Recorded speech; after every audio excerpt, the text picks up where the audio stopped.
जय माता दी, जय श्री राधे कृष्ण। आप सभी का आपके अपने YouTube channel VK Mishra present में बहुत बहुत स्वागत है। आइए आज आप सब सुनेंगे श्री दुर्गा सप्तशती चौथे अध्याय की कथा। जो भी भक्त सच्ची श्रद्धा के साथ नियम और निष्ठा के साथ नवरात्रि का व्रत धारण करते हैं, नवरात्रि में 9 दिनों तक माता दुर्गा के 9 स्वरूपों का पूजन करते हैं, इस दौरान दुर्गा सप्तशती का पाठ करते हैं या श्रवण करते हैं, इससे माता दुर्गा अपने भक्तों पर अति प्रसन्न होती हैं तथा अपने भक्तों के सभी प्रकार के मनोरथ को सिद्ध कर देती हैं। तो आइए सुनते हैं श्री दुर्गा सप्तशती चौथे अध्याय की कथा। तो बोलिए प्रेम से दुर्गा माता की जय, नव दुर्गा देवी की जय।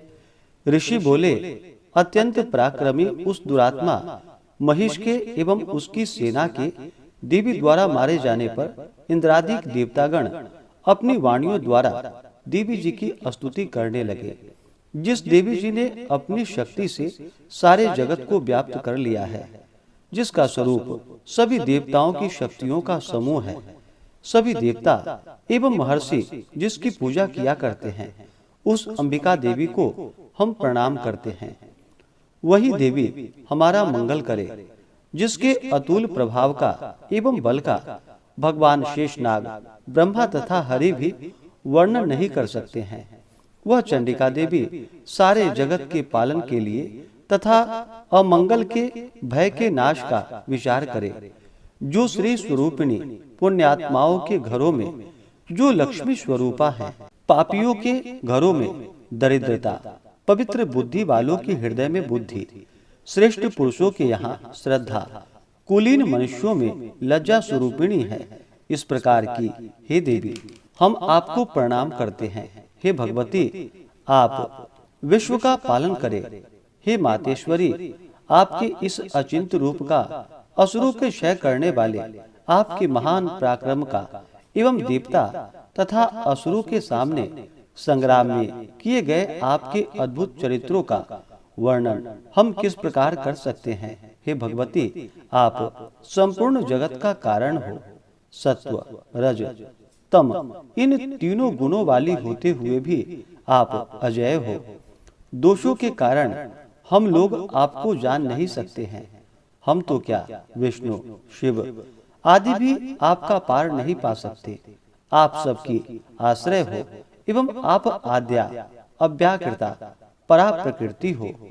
हे देवी जी, सभी यज्ञों में जिसके उच्चारण करने से सभी देवता तृप्त होते हैं, वह स्वाहा एवं पितरों को तृप्त करने वाली स्वधा आप ही हो।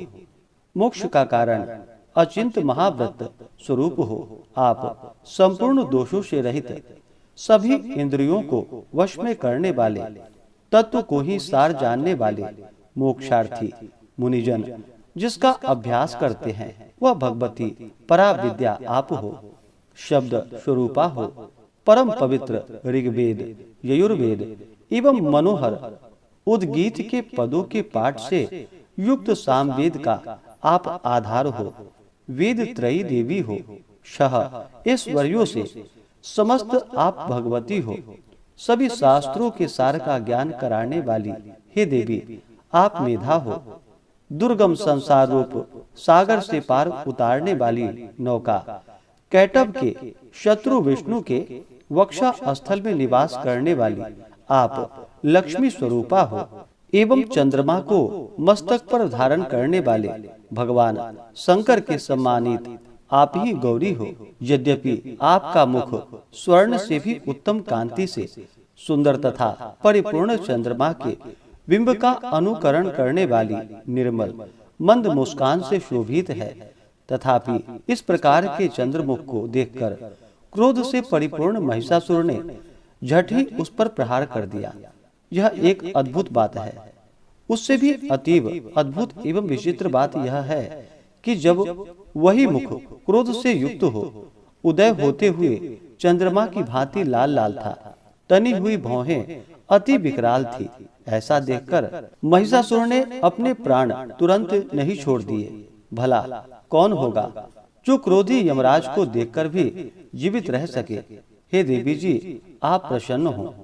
आपकी प्रसन्नता से जगत का अभ्युदय होता है और क्रोध भर जाने पर से आप तत्काल ही कितने कुलों का नाश कर डालती हैं। सर्वदा उन्नति दाता देवी जी, आप जिन पर प्रसन्न होती हैं वे ही देशों में सम्मानित होकर धन तथा यश पाते हैं और उनका धर्म भी शिथिल नहीं होता है। आपकी कृपा द्वारा ही पुण्यात्मा पुरुष धर्म संबंधी कार्य प्रतिदिन किया करते हैं। आपकी कृपा से स्वर्ग लाभ होता है। इसी कारण आपसे बढ़कर कौन है। सबके लिए उपकार करने वाली हो, आप सर्वदा दयामयी हो। ये राक्षसों के वध करने से जगत सुखी हो। ये राक्षस कभी नरक के लिए चिरकाल तक भले ही पाप करते हो, संग्राम में इनका वध आपने इसलिए किया है कि मुझसे मारे हुए यह स्वर्ग में चले जाएं। यही मन में रखकर हे देवी जी, आपने असुरों को केवल देखने मात्र से ही भस्म नहीं कर शत्रुओं पर शस्त्रों का प्रहार क्यों कर दिया। इसका भी कारण होकर वह उत्तम लोक में मरकर पहुंचे। इस प्रकार आपके यह विचार अति उत्तम है। आपका शील स्वभाव दुराचारियों के दुष्ट स्वभाव को निवृत्त करने वाला है और आपका रूप अचिंत है। आपकी अन्य किसी के साथ तुलना नहीं हो सकती है। आपका पराक्रम तो देवताओं के पराक्रम को नाश करने वाले दैत्यों को नाश करने वाला है। इसी प्रकार आप शत्रुओं पर भी दया किया करती हो। आपके पराक्रम की तुलना में हे देवी किसके साथ हो सकती है। और आपके रूप भी तो परम मनोहर हैं, परंतु शत्रुओं को भयदायक है। हृदय में कृपा एवं युद्ध में निष्ठुरता त्रिलोक भर में केवल आप में ही दिखाई देती है। हे देवी जी, शत्रुओं का नाश करके इन सारी त्रिलोकी की आपने रक्षा की। संग्राम भूमि में उन दैत्यों का विनाश करके उन्हें स्वर्ग में पहुंचा दिया और हमारा भय भी दूर कर दिया, जो कि हमें उन्मत्त दानव डराया करते थे।